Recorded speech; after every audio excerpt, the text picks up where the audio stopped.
On va continuer justement à parler non pas de technologie, mais ça n'est pas loin, car la technologie irrigue la science-fiction et la science-fiction irrigue les chroniques de Marcus Dupont-Bénard qui nous a rejoint ce soir au studio. Bonsoir Marcus. Bonsoir François. Qui va nous parler ce soir de la science-fiction, d'un récit en particulier de science-fiction, un récit qui lui aussi se fait rebelle. On parle souvent de la tradition dystopique en SF, on parle moins des personnages qui s'y rebellent. Et oui, Bienvenue à Gattaca par exemple, le célèbre film sur une société eugéniste, est aussi l'histoire d'un homme qui contourne le système. Je voudrais donc vous parler d'un roman de SF qui vient de sortir, Paideia, de la française Claire Garand, et je le montre aux gens qui nous suivent sur Twitch car on est une radio augmentée maintenant, mais il y a par contre le futur dont on va parler est plutôt réduit parce que exit la Terre décimée par les catastrophes climatiques et les guerres. Il reste 10 stations autour de la Lune.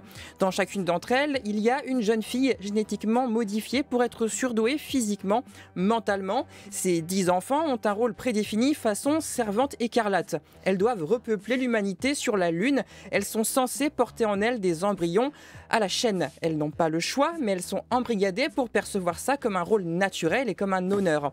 La narratrice est d'autant plus dans un contexte dystopique qu'elle est rejetée par les 9 autres jeunes filles. Moqueries et humiliations sont au rendez-vous pour elle. Mais Marcus, d'où part le souffle de la révolte sociale dans ce roman de science-fiction ? De la narratrice a d'autres rêves. Traverser les nuées de comètes et de planètes pour aller explorer les étoiles, découvrir le cosmos. Elle rejette profondément le rôle qui lui a été structurellement assigné.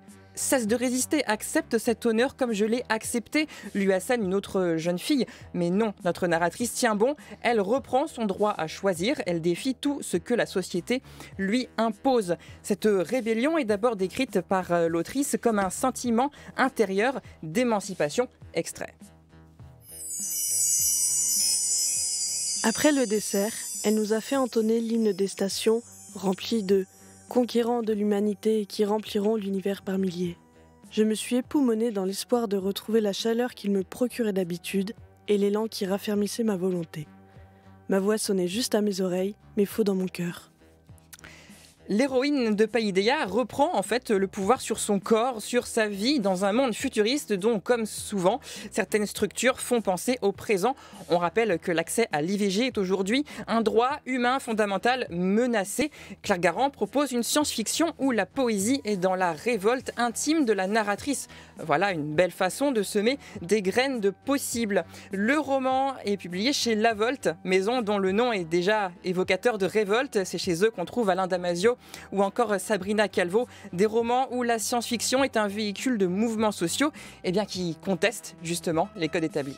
Merci beaucoup Marcus Dupont-Bénard. Je suis sûr que votre chronique a résonné aussi pour Artoise et toutes les préoccupations et aussi la mobilisation féministe à laquelle elle participe également. Édouard Boutet, justement, puisqu'on parle